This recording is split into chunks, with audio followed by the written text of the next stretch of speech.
نحمده ونصلي ونسلم على رسوله الكريم أما بعد أعوذ بالله من الشيطان الرجيم بسم الله الرحمن الرحيم لا إكراه في الدين قد تبين الرشد من الغي فمن يكفر بالطاغوت ويؤمن بالله فقد استمسك بالعروة الوثقى لا انفصام لها والله سميع عليم۔ سورۃ البقرہ کی آیت نمبر 256 کی تلاوت کی گئی۔ اس میں ارشاد ہے نہیں ہے زبردستی دین میں، ظاہر ہو چکی ہے ہدایت گمراہی سے ممتاز ہو کر، سو جو شخص منکر ہو طاغوت کا اور ایمان لائے اللہ پر تو بے شک اس نے مضبوط حلقہ پکڑ لیا جو ٹوٹنے والا نہیں ہے، اور اللہ سننے والا جاننے والا ہے۔ اس آیت کے شان نزول میں بعض روایات آئی ہیں۔ اس میں سے ایک روایت جو بحوالہ ابو داؤد، نسائی اور ابن حبان ہے، ابن عباس رضی اللہ تعالی عنہما سے مروی ہے کہ اسلام کے نبی کریم علیہ الصلوۃ والسلام کے آنے سے پہلے مدینہ میں جو اوس اور خزرج وغیرہ جو عرب کے قبائل تھے، ان میں سے اگر کسی عورت کا بچہ جو ہے مر جاتا تو وہ یہ نظر کرتی کہ اگر اب کے بچہ زندہ رہا تو اس کو جو ہے وہ یہودی بنائے گی، نعوذ باللہ۔ تو جب یہود کا قبیلہ بنی نذیر مدینہ سے جب ان کو جلا وطن کیا گیا تو ان میں انصار کے وہ لڑکے بھی موجود تھے جن کو نبی اکرم علیہ السلام کے آنے سے پہلے وہ پیدا ہوئے تھے، اور ان کے ماں باپ نے ان کو یہودی کی تربیت دی تھی، تو وہ یہودی تھے، یعنی کہ ان کا جو دین ہے اس پر ایمان رکھتے تھے۔ تو ان لڑکوں کے جو خاندان والے تھے، یعنی انصار کے لوگ، انہوں نے کہا کہ ہم ان لڑکوں کو نہیں جانے دیں گے، تو یہ آیت نازل ہوئی۔ اور دوسرا واقعہ وہ یہ ہے کہ ایک انصاری کے بارے میں نازل ہوئی جو قبیلہ بنی سالم میں سے تھا، اور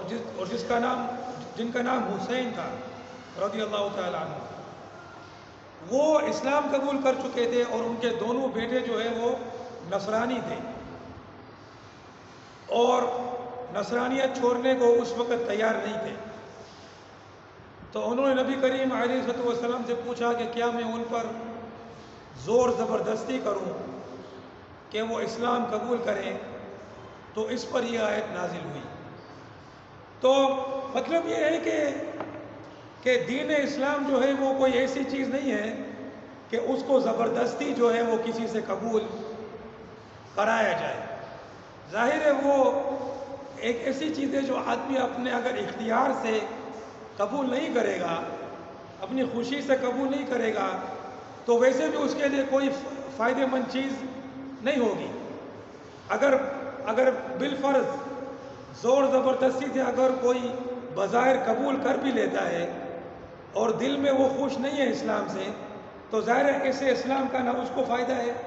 نہ اس سے کسی اور مسلمان کو فائدہ ہے۔ وہ بظاہر مسلمان ہوگا لیکن اللہ کے یہاں جو ہے وہ ابھی بھی کافر ہوگا۔ تو مقصد یہ ہے کہ اسلام جو ہے وہ قبول کرنے میں زبردستی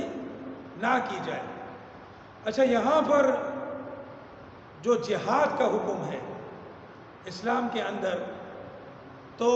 اس سے بھی ہو سکتا ہے کسی کو یہ، اور لوگوں کو ہوتا بھی ہے کہ بعض لوگ کہتے ہیں کہ بھائی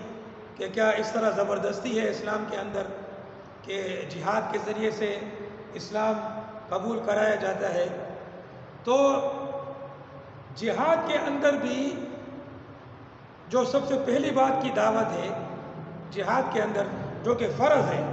اور آج جو ہے ہم نے اس کو چھوڑا ہوا ہے اور اس چھوڑنے کی وجہ سے کبیرہ گناہ کے مرتکب ہیں، کہ سب سے پہلے اسلام کی دعوت دی جاتی ہے، اور جب اگر وہ نعوذ باللہ اسلام قبول نہیں کرتے تو پھر ان سے جزیہ طلب کیا جاتا ہے۔ تو یہاں پر بھی ان کو اسلام پر زبردستی قبول نہیں کرایا گیا۔ اگر انہوں نے فیصلہ کر لیا ہے کہ کفر پر رہیں گے تو اس کی آخرت میں جو سزا ہے دائمی جہنم،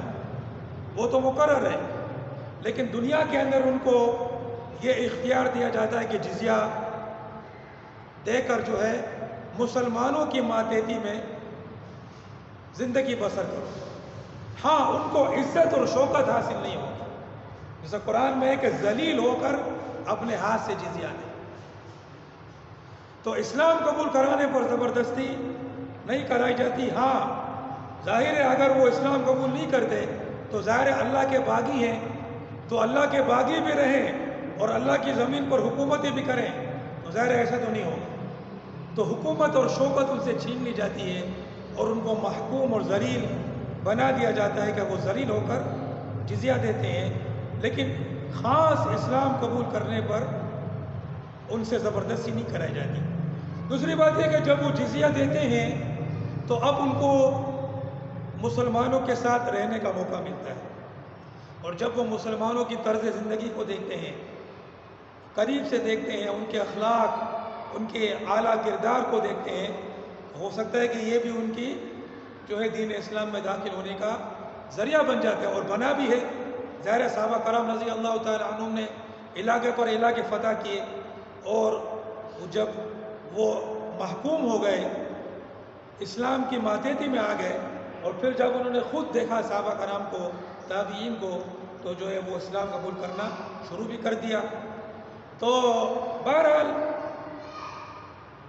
اسلام کے شروع ہی سے مسلمانوں کی ماتحتی میں جو ہے وہ لاکھوں کروڑوں کفار نے زندگی بسر کی ہے جزیہ دے کر، اور انہیں جو ہے اسلام قبول کرنے پر مجبور نہیں کیا گیا۔ اس کے علاوہ میدان جہاد میں جیسا کہ نبی اکرم صلی اللہ علیہ وسلم کی حدیث ہے، عورتوں، بوڑھوں، اپاہجوں اور جو گرجوں میں یعنی رہتے ہیں، دنیا سے الگ الگ اپنی اس میں مصروف ہیں، جن کو قتل و قتال سے اور ان چیزوں سے کوئی تعلق نہیں ہے، تو ان لوگوں کو قتل کرنے سے جو ہے وہ منع کر دیا گیا۔ اسی طرح عورت، بوڑھے، اپاہج وغیرہ، الا یہ کہ وہ خود قتل و قتال میں کسی طرح شریک ہوں، یا تو قتال میں خود شریک ہوں مسلمانوں کے خلاف، یا یہ کہ کسی طرح تعاون کر رہے ہوں، تو پھر ظاہر ہے پھر ان کو بھی قتل کیا جاتا ہے، ورنہ دیگر حالات میں جو ہے وہ ان کو قتل نہیں کیا جاتا۔ اگر ابھی اسلام کو زبردستی قبول کرانا مقصود ہوتا تو سب سے پہلے ان سے کرایا جاتا، عورتوں بوڑھوں سے کرایا جاتا، ان کا تو زیادہ آسان ہے، تلوار سر پہ رکھی بولا قبول کرو اسلام۔ تو یہ جو ہے وہ حضرت عمر رضی اللہ تعالیٰ عنہ ایک نصرانی بڑھیا کو اسلام کی دعوت دیتے ہیں اور کہتے ہیں کہ تو اسلام قبول کر لے، عذاب سے بچ جائے گی، لیکن وہ عورت قبول نہیں کرتی۔ تو عمر رضی اللہ تعالیٰ عنہ کہتے ہیں کہ اے اللہ تو گوار ہے، یعنی کہ میں نے دعوت دے دی، اور پھر انہوں نے بھی یہی آیت تلاوت فرمائی، لا اکراہ فی الدین، کہ تم اگر قبول نہیں کرتی ہو تو میں تم پر زبردستی نہیں کروں گا، لیکن تم عذاب سے بچ نہیں سکو گی۔ ہاں، اگر جزیہ بھی نہیں دیں تو پھر ظاہر ہے ان سے قتال کیا جائے گا، ظاہر ہے ان کے اس نظام کو، طاغوتی نظام کو، کفر کے نظام کو، کفر کی شوکت، طاقت، حکومت اور غلبے کو ختم کرنے کے لیے قتال کیا جائے گا، یہاں تک کہ وہ ذلیل ہو کر جزیہ دیں۔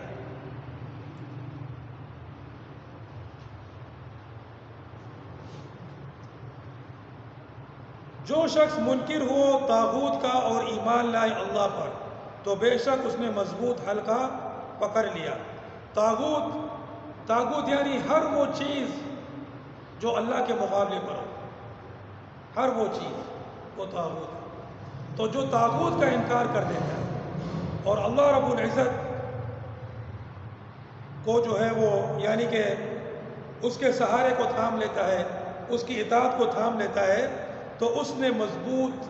جو ہے وہ سہارا پکڑ لیا ہے۔ اور یہ سہارا وہ ہے جو دنیا میں بھی اس کو بچاتا ہے، دنیا میں بھی اس کو عزت اور جو ہے وہ غلبہ عطا کرتا ہے، اور آخرت میں بھی اس کو وہ اپنے عذاب سے بچا کر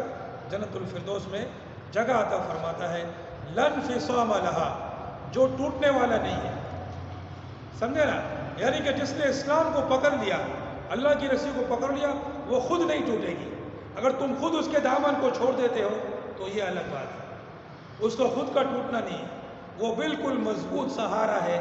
سمجھے نا؟ اس کو اگر تم نے پکڑ لیا، اللہ کی فرما برداری کو، اللہ کی اطاعت کو، اس کے رسول علیہ السلام کی اطاعت کو پکڑ لیا، تو اس کے اندر کوئی کمزوری نہیں ہے، وہ دنیا اور آخرت میں تمہاری فلاح کی ضامن ہے۔ ہاں اگر تم خود اس کو چھوڑ دو تو وہ الگ بات ہے۔ واللہ سمیع علیم، اور اللہ پاک جو ہے ہر چیز کو سننے والے ہیں، ہر چیز کو جاننے والے ہیں، ان کو پتہ ہے کہ کون ان کی رسی کو تھامنے والا ہے، کون نہیں تھامنے والا، کون اس میں مخلص ہے، کون مخلص نہیں ہے، تمام باتوں کا ان کو علم ہے، اور اس کے مطابق جو ہے وہ ان کے ساتھ معاملہ کرتے ہیں۔ اللہ پاک جو ہے ہمیں اللہ سبحانہ و تعالیٰ کی اطاعت و فرمان برداری کو تھامنے کی توفیق عطا فرمائے۔ وآخر دعوانا الحمد للہ رب العالمین۔